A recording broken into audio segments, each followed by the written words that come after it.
Hello, welcome back to my channel and welcome if you're new here. My name is Jen. I'm a certified weight loss and nutrition coach, and today I'm here to give you the best, and I mean the best, 7 tips for weight loss. So if you're excited for today's video, don't forget to give it a big, huge thumbs up.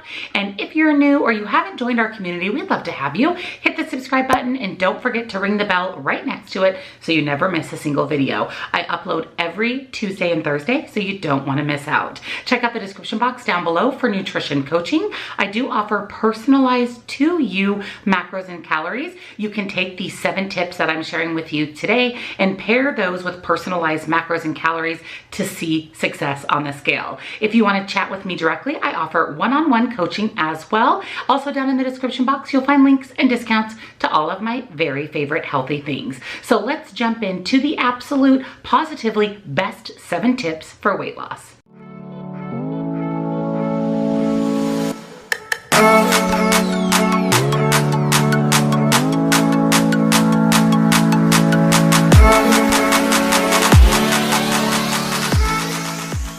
Today's 7 tips come courtesy of dietitians. If you're struggling to lose weight, even if it's 5 pounds, 10 pounds, 100 pounds, these tips from dietitians are their #1 suggestions for their clients on how to lose weight and keep it off. Tip number 1 is don't let hunger deter you from sticking with your diet. When we're in a calorie deficit, which we have to be in a calorie deficit to lose weight, we're naturally going to be a little hungry because we are restricting our calories.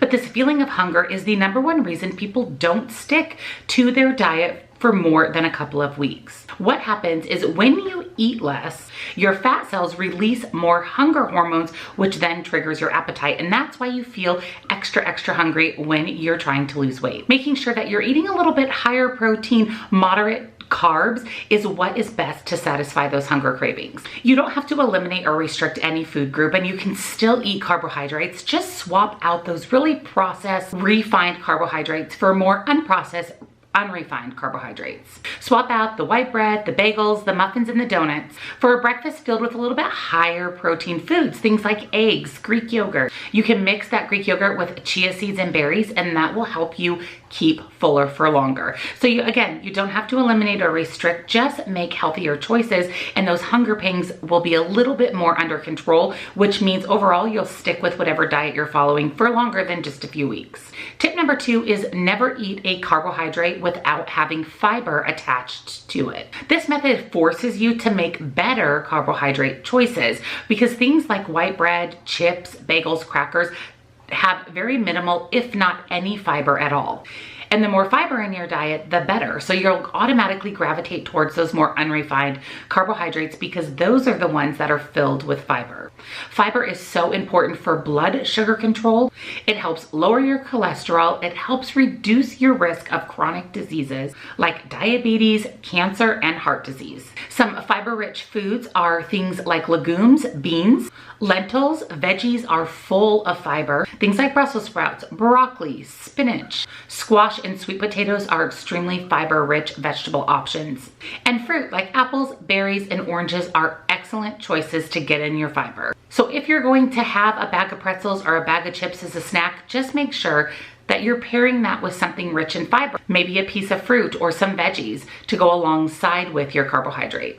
Tip number 3 speaks right to my heart, and this is focus on healthy behaviors rather than the number on the scale. It's really easy to get discouraged when you step on the scale and it doesn't show what you want it to show. Maybe you put in so much hard work the week previous hopping on that scale and you see a gain or a maintain, or maybe you lose just ounces when you feel like you deserve a higher weight loss. It can be extremely discouraging. Instead of that number on the scale, focus on making good food choices. Watch your portions and move your body a little bit more. All of those things play a bigger part in our overall health and even our weight loss than that number on the scale. You can replace goals like lose a pound or 2 a week with specific mini goals like I'm going to eat a cup of vegetables every night with dinner, or I'm going to walk and move my body 20 minutes every day. Or maybe you're committing to keeping a food log or tracking your food. food. And if you're disappointed with your weight loss at the end of the week, look back on what you did when it comes to these mini goals that you've set, and just don't give the scale the ultimate power on your mood, your success losing weight, or even what you're doing with your meals the remainder of the day or the remainder of the week. Tip number 4 is make plants the foundation of your diet.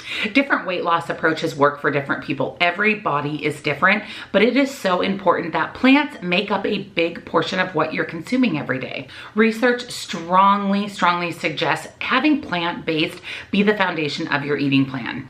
It helps with weight loss, disease prevention, and just overall health. Whether you're eating vegetarian, paleo, low fat, high fat, or vegan, make sure that you're incorporating a lot of plant-based foods into your menu. This means enjoying lots of non-starchy vegetables, things like broccoli, cauliflower, kale, and cucumbers, and fruits like berries, apples, and pears. Plant-based foods contain a wide array of vitamins, minerals, and phytonutrients. These help support your cells and help reduce inflammation. They also provide a good bit of fiber and water, which helps keep you fuller for longer. Tip number 5 is no food is 100% off limits. When you label foods as good or bad, you naturally fixate on foods you shouldn't eat rather than the foods that you should be eating. Unfortunately, we're still going to crave the foods that we've labeled as bad or off limits. And when we restrict or eliminate, it is the leading cause of overeating or binging on those foods. Focus instead on choosing the right portions 80 to 90% of the time, and allow that other 10 to 20% of your foods to be foods that you love and enjoy. Foods that you may put on that bad food list or that restricted food list. Never restrict or eliminate, just everything in moderation, with 80 to 90% of what you consume on the healthy side.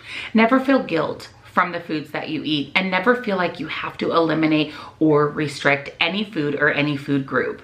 Tip number 6 is spend your calories wisely. All calories are not created equal. However, a calorie is a calorie. It's a unit of measurement. Whether that calorie comes from a candy bar, a bag of chips, or a stem of broccoli, a calorie is a calorie. But their nutrient profile is what makes all calories not equal.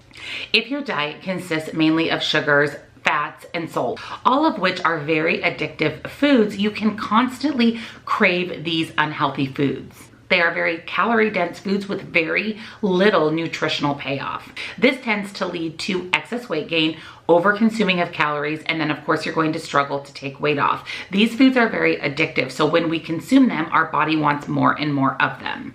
Instead, eat foods that are high in lean protein, fiber, and healthy fats. This will help you feel more satisfied during the day. It'll put your hunger pangs at bay, and it will also help those cravings slowly diminish. This will help you lead to staying within your calories, and of course then leading to weight loss. And tip number 7, our final tip for today, is to plan tomorrow's meals today.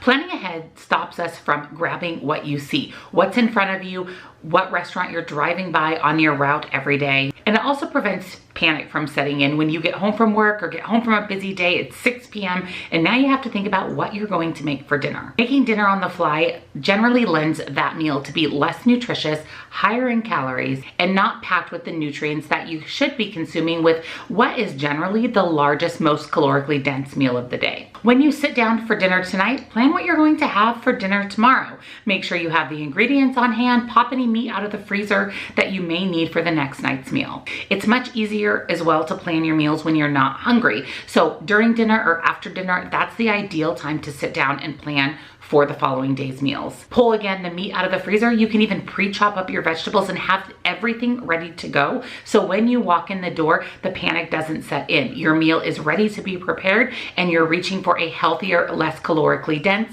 nutrition-based meal. So that's everything that I have for you today. So if you enjoyed these 7 best of the best tips to lose weight, give this video a big, huge thumbs up. And don't forget, if you're new or you haven't subscribed, we'd love to have you hit the subscribe button and click the bell next to it so you never miss a single upload. Again, I do upload every Tuesday and Thursday, so you don't want to miss out. Nutrition coaching, as well as links and discounts to all of my favorite healthy things, are down in that description box, so check that out before you go. I hope today's 7 tips help you be as successful as you can on your weight loss journey, and I'll see you all in my next video.